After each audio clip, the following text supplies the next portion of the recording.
بسم اللہ الرحمن الرحیم بسم اللہ الرحمن الرحیم الحمد للہ وکفا وسلام علی عبادہ الذین اصطفیٰ اما بعد۔ عزیز طلبہ، شرح ملاجامی کا سبق نمبر 173 شروع کر رہے ہیں۔ سبق والمقدار سے لے کر عند الراقود خلن تک پڑھیں گے۔ والمقدار اما متحقق فی ضمن عدد، مقدار یا تو متحقق ہوگا عدد کے ضمن میں، جیسے 20 درہمن، وسیأتی ذکر تمیز العدد، عدد کی تمیز کا ذکر آ رہا ہے، وہ بیان ہو اور اس کا بیان بھی آ رہا ہے، فی باب اسماء العدد، عدد کے اسماء کے بیان میں، و اما فی ضمن غیرہ، اور یا مقدار متحقق ہوگا عدد کے غیر کے ضمن میں، ای غیر العدد کل وزن، جیسے کہ وزن ہے، نحو رتل زیتن، فإن الرتل نصف المن، رتل کہتے ہیں نصف من کو، ونحو منوان سمنن، وکل کیل، جیسے کفیزان برن، وکل زراع، جیسے زراعن صوبن، وکل مقیاس، اور مقیاس کی مثال یہ ہے، علی التمرۃ مثلها زبدن۔ والمراد بالمقادیر فی هذه الصور هو المقدرات، مقادیر سے مراد ان تمام صورتوں میں مقدرات ہیں، کیونکہ آپ کا یہ قول اندی 20 درہمن ورتل زیتن وزراع صوبا وعلی التمرۃ مثلها زبدن، المراد بها المعدود، ان میں سے عدد سے مراد معدود ہیں، وزن سے مراد موزون ہیں، زراع سے مراد مزروع ہیں، اور مقیاس سے مراد مقیس ہیں، لا غیر، نہ کہ ان کا غیر۔ وَإِنَّمَا اقْتَصَرَ الْمُصَنِّفُ عَلَى الْأَمْثِلَةِ الثَّلَاثَةِ، سوائے اس کے نہیں کہ مصنف نے اکتفا کیا ہے 3 مثالوں پر، لِأَنَّهُ كَانَ مَطْمَحُ نَظْرِهِ التَّنْبِيهُ عَلَى بَيَانِ مَا، کیونکہ مصنف کا مقصود، مصنف کا مطمح نظر تنبیہ کرنا ہے اس چیز پر، یتم بہ المفرد،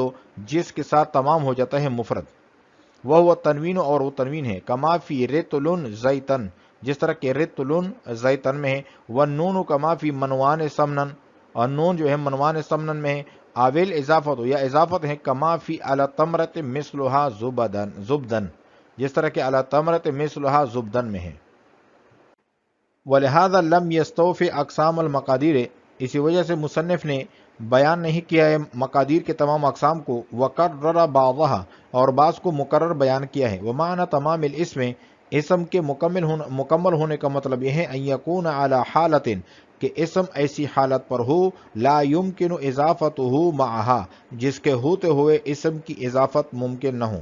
والاسم مستحیل الاضافت مع التنوین، اور اسم جو ہے مستحیل الاضافت ہوتی ہے تنوین کے ساتھ، یعنی اس کی اضافت محال ہوتی ہے تنوین کے ساتھ، ونون التثنیۃ والجمع، نون تثنیہ اور نون جمع کے ساتھ، ومع الاضافت، اور اضافت کے ساتھ، لأن المضاف لا یضاف مرۃ ثانیۃ، کیونکہ مضاف جو ہے اس کی اضافت نہیں کی جاتی دوسری مرتبہ، فإذا تم الاسم بأحد هذه الاشیاء، پس جب اسم مکمل ہو جائے ان اشیاء میں سے کسی ایک کے ساتھ، شابہ الفعل، یہ اسم تام مشابہ ہوا فعل کے، اذا تم بالفاعل، کہ جب مکمل ہو گیا فعل فاعل کے ساتھ، وصار بھی کلاما تاما، اور ہو گیا کلام تام اس کے ساتھ، فیشابہ التمیز الآتی بعدہ المفعول، پس مشابہ ہو جائے گی تمیز جو کہ اسم تام کے بعد ہوتی ہے، المفعول مفعول کے، لوقوعہ، اس کے وقوع کی وجہ سے، بعد تمام الاسم، اسم کے تمام ہونے کے بعد، کما ان المفعول حق ہو، جس طرح کہ مفعول کا حق تو یہ ہے، ان یقع بعد تمام الکلام، کہ کلام کے تمام ہونے کے بعد واقع ہو، فینصبہ ذلک الاسم التام قبلہ، پس تمیز کو نصب دے گا یہ اسم تام جو تمیز سے پہلے ہے، لمشابہتہ الفعل التام بفاعلہ، اس فعل کے مشابہت کی وجہ سے جو فاعل کے ساتھ تام ہو، وہذہ الاشیاء، اور یہ اشیاء جو ہے، انما قامت مقام الفاعل، یہ کڑی ہوتی ہیں فاعل کی جگہ پر، لکونھا فی آخر الاسم، اسم کے آخر میں ہونے کی وجہ سے، کما کان الفاعل عقیب الفعل، جس طرح کہ فاعل فعل کے پیچھے ہوتا ہے، الا ترى، آپ دیکھتے نہیں ہیں، ان لام التعریف داخلتا، کہ لام تعریف جو کہ داخل ہوتا ہے، علی اول الاسم،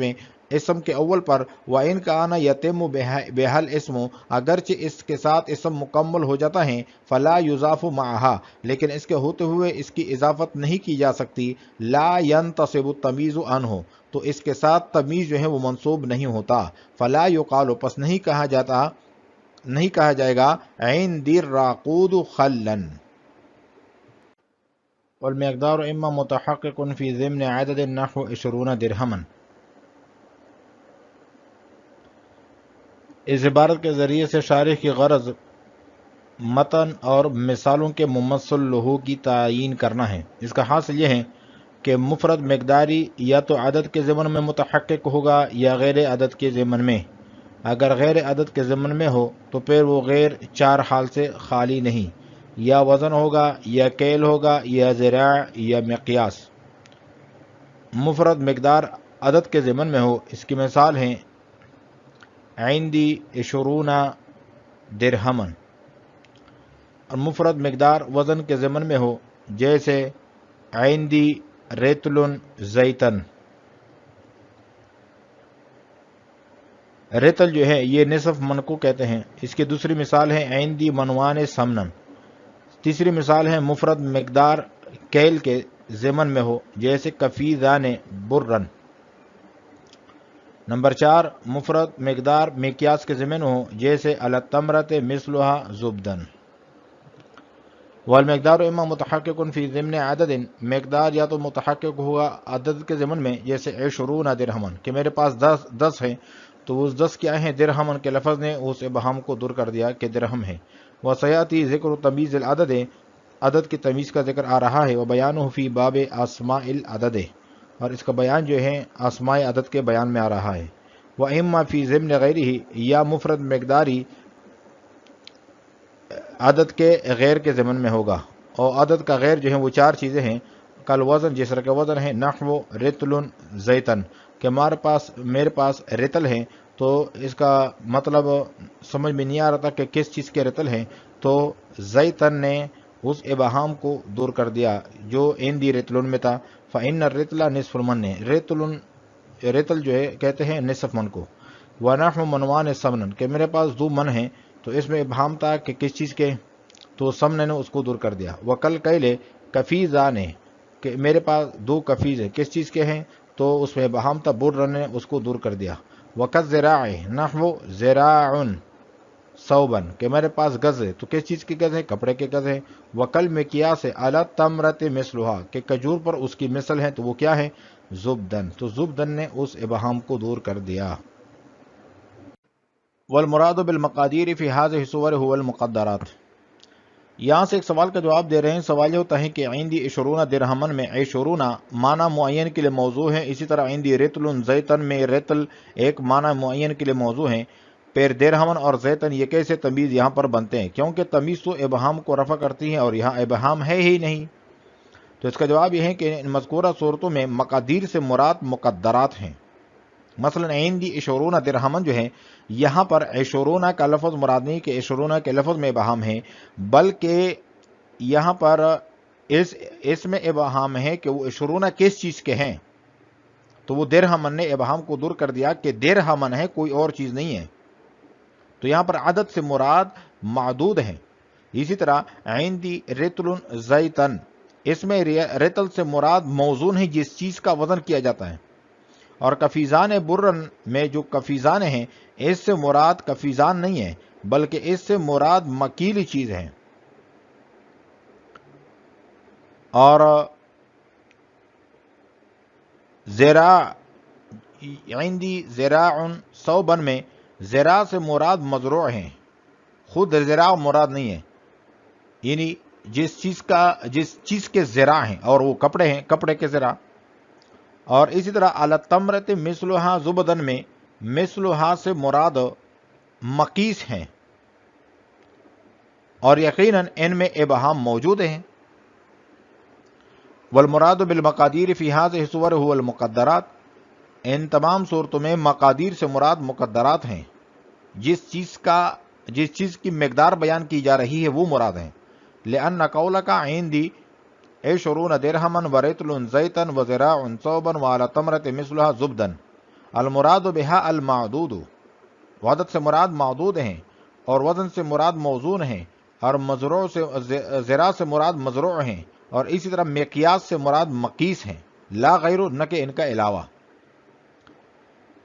وَإِنَّمَا اقْتَصَرَ الْمُصَنِّفُ عَلَى الْأَمْثِلَةِ الثَّلَاثَةِ، یہاں سے ایک سوال کا جواب دے رہے ہیں۔ سوال یہ ہوتا ہے کہ مفرد مقدار کی 5 قسمیں ہیں، مصنف رحمہ اللہ کے لیے مناسب یہ تھا کہ 5 کی مثالیں بیان کرتے، لیکن مصنف نے بعض اقسام مثلا کیل اور ذراع کی مثالیں بیان نہیں کی، اور اس میں ایک اور بات یہ بھی ہے کہ بعض اقسام کی مثالیں مقرر ذکر کر دی، مثلا وزن کی 2 مثالیں، عندی ریتل زیتن اور عندی منوان سمنن، یہ 2 مثالیں ذکر کی ہیں۔ تو اس کا جواب یہ ہے کہ مصنف کا مقصود جو عبارت میں لفظ آیا ہے مطمح نظر، یعنی مقصود یہ ہے تمام اقسام کے تمام امثلہ کو بیان کرنا نہیں ہے، بلکہ مصنف کا مطمح نظر متممات اسم کو بیان کرنا ہے، جس کی وجہ سے اسم جو ہے مکمل ہو جاتا ہے، یعنی یہ بتلانا ہے کہ اسم کن چیزوں کے ساتھ تام اور مکمل ہوتا ہے۔ تو مصنف نے مثالوں کے ضمن میں بتلا دیا کہ اسم 3 چیزوں کے ساتھ تام ہوتا ہے۔ نمبر 1 تنوین کے ساتھ، جیسے ریتلن زیتن، نون کے ساتھ جیسے عندی منوان سمنن، تو منوان میں نون کے ساتھ جو ہے وہ مکمل ہو گیا۔ اضافت کے ساتھ جیسے علی تمرت مثلھا زبدن، تو یہاں پر مثلھا مضاف الیہ ہیں، تو اس کی وجہ سے اسم تام ہوا۔ چونکہ مصنف کا مقصود مثالیں بیان کرنا نہیں بلکہ متممات اسم کو بیان کرنا تھا، اس لیے تمام کی مثالیں ذکر نہیں کی اور بعض کی مثالوں کو مقرر ذکر کیا تاکہ مقصود حاصل ہو جائیں۔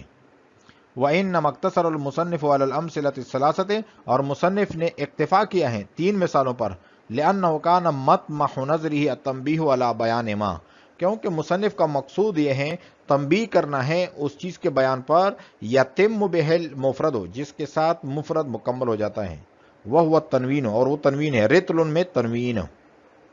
عندی رتل زیتن، والنون کما فی منوان، منوان میں جو نون ہے اس سے بھی ایسا مکمل ہو جاتا ہے، سمنن، اول اضافت، یا اضافت کما فی اعلی تمرت مثلھا زبدن، جس طرح کہ مثلھا میں اضافت ہے، مضاف الیہ۔ ولہذا لم یستوفی اقسام المقادیر، اسی وجہ سے مصنف نے مقادیر کے تمام اقسام بیان نہیں کیے ہیں، وقرر بعضها، اور بعض کو مقرر بیان کیا ہے، ومعنی تمام الاسم ان یکون علی حالت لا یمکن اضافته معها، یہاں سے علامہ جامی اسم کے مکمل ہونے کا مطلب بیان کر رہے ہیں۔ فرماتے ہیں کہ اسم کے مکمل ہونے سے مراد یہ ہے کہ اسم ایسی حالت پر ہو جس کے ہوتے ہوئے اس کی آگے اضافت جو ہے ممکن نہ ہو، اور اضافت جو ہے اسم کی محال تب ہوتی ہے جب تنوین ہو، تنوین کے ہوتے ہوئے اسم کی آگے اضافت نہیں ہو سکتی، اور اسی طرح نون تثنیہ اور نون جمع کے ہوتے ہوئے اسم کے آگے اضافت نہیں ہو سکتی، اسی طرح اضافت کے ہوتے ہوئے اسم کی آگے اضافت نہیں ہو سکتی، کیونکہ مضاف جو ہیں جب ایک مرتبہ مضاف ہو جائیں تو دوبارہ اس کی اضافت نہیں کی جاتی۔ ومعنی تمام الاسم، تمام اسم کا مطلب یہ ہے ان یکون علی حالت، کہ اسم ایسی حالت پر ہو لا یمکن اضافته معها، جس کے ہوتے ہوئے اسم کی آگے اضافت ممکن نہ ہو، والاسم مستحیل الاضافت مع التنوین، اور اسم جو ہیں یہ مستحیل الاضافت ہے تنوین کے ساتھ، اور نون تثنیہ اور نون جمع کے ساتھ اور اضافت کے ساتھ، لأن المضاف لا یضاف مرۃ ثانیۃ، کیونکہ مضاف جو ہے اس کی دوبارہ اضافت نہیں کی جا سکتی۔ فإذا تم الاسم بأحد هذه الاشیاء، یہاں سے شارح کی غرض تمیز کے عامل اور تمیز کے منصوب ہونے کی وجہ کو بیان کرنا ہے، جس کا خلاصہ یہ ہے کہ جب اسم تنوین، نون تثنیہ وغیرہ میں سے کسی ایک کے ساتھ تام ہو جاتا ہے، مکمل ہو جاتا ہے، تو فعل کے مشابہ ہو جاتا ہے، کیونکہ فعل بھی اپنے فاعل کے ساتھ تام ہو جاتا ہے، لہٰذا وہ تمیز جو اس کے بعد واقع ہوگی وہ مفعول کے مشابہ ہو جائے گی، اس لیے کہ تمیز اسم کے تام ہونے کے بعد واقع ہوتی ہے، جس طرح مفعول کلام کے تام ہونے کے بعد واقع ہوتا ہے، لہٰذا وہ اسم تام جو تمیز سے پہلے ہوگا یہ تمیز کو نسب دے گا۔ کیونکہ وہ اسم تام فعل کے مشابہ ہو گیا ہے جو فاعل کے ساتھ تام ہو جاتا ہے، لہذا تمیز جو ہے مفعول کے مشابہ ہونے کی وجہ سے مفعول ہوگی۔ فَإِذَا تم الاسم بأحد هذه الاشیاء، کہ جب اسم جو ہیں وہ مکمل ہو جائیں ان اشیاء میں سے کسی ایک کے ساتھ۔ شابہ الفعل، تو یہ اسم تام مشابہ ہوا فعل کے، اذا تم بالفاعل، کہ جب فعل مکمل ہو گیا فاعل کے ساتھ، وصار به کلاما تاما، اور اس کے ساتھ کلام تام ہوا۔ فیشابہ التمیز الآتی بعدہ المفعول، پس یہ تمیز جو ہے جو کہ اسم تام کے بعد آتی ہے یہ مشابہ ہو جائے گی مفعول کے، لوقوعہ بعد تمام الاسم، اسم کے تمام ہونے کے بعد اس کے وقوع کی وجہ سے۔ کما ان المفعول حقہ ان یقع بعد تمام الکلام، جس طرح کہ مفعول کا حق تو یہ ہے کہ وہ کلام کے تمام ہونے کے بعد واقع ہو۔ فَيَنْصِبُهُ ذَلِكُ الْإِسْمُ التَّامُّ قَبْلَهُ، پس یہ اسم تام جو تمیز سے پہلے ہیں یہ تمیز کو نصب دے گا، لِمُشَابَهَتِهِ الْفِعْلَ التَّامَّ بِفَاعِلِهِ، اس فعل کے مشابہ ہونے کی وجہ سے جو تام ہوتا ہے اپنے فاعل کے ساتھ۔ وَهَذِهِ الْأَشْيَاءُ إِنَّمَا قَامَتْ مَقَامَ الْفَاعِلِ، یہاں سے دو سوالوں کا جواب دے رہے ہیں۔ سوال ہوتا ہے کہ فاعل کے قائم مقام ہونے کے لیے ان اشیاء کو اختیار کیوں کیا گیا، ان کے غیر کو تو اختیار کیا جا سکتا تھا۔ اور دوسرا سوال یہ ہے کہ اسم جس طرح ان اشیاء کے ساتھ تام ہوتا ہے اسی طرح الف لام کے ساتھ بھی تام ہو جاتا ہے، کیونکہ جب کسی اسم پر الف لام داخل ہو تو الف لام کے ہوتے ہوئے اس کی اضافت بھی نہیں ہو سکتی، تو اس کی وجہ سے تمیز منصوب کیوں نہیں ہوتی؟ تو اس کا جواب یہ ہے کہ پہلے سوال کا جواب تو یہ ہے کہ یہ اشیاء فاعل کے قائم مقام اس لیے ہیں کہ یہ اسم کے آخر میں ہوتی ہیں، جس طرح کہ فاعل فعل کے پیچھے واقع ہوتا ہے، جس طرح فاعل جو ہے وہ فعل کے پیچھے آتا ہے، تو اسی طرح یہ اشیاء بھی پیچھے آتے ہیں اسم کے۔ اور دوسرے سوال کا جواب یہ ہے کہ اگرچہ الف لام کی وجہ سے اسم تام ہو جاتا ہے لیکن وہ اسم کے آخر میں نہیں ہوتا بلکہ شروع میں ہوتا ہے، اس لیے اس کی مناسبت فاعل کے ساتھ نہ ہوگی، اسی وجہ سے اس کے بعد تمیز منصوب نہیں ہوتی۔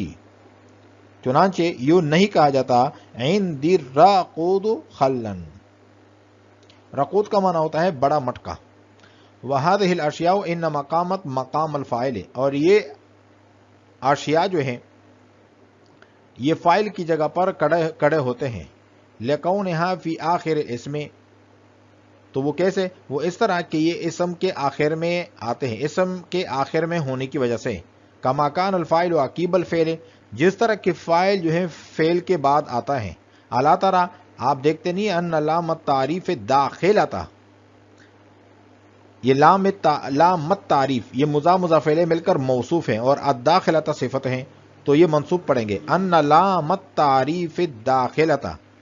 کہ وہ لام تعریف جو داخل ہوتا ہے اعلی اول الاسم، اسم کے اول پر، یعنی الف لام۔ وَإِنْ كَانَ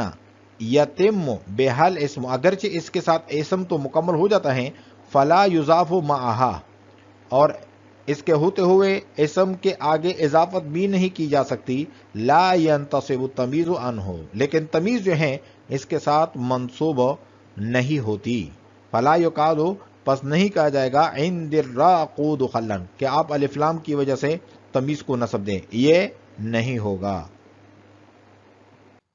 آج ہم نے پڑھا ہے والمقدار سے لے کر عند الراقود خلن تک۔ وعلیکم السلام ورحمۃ اللہ تعالی وبرکاتہ۔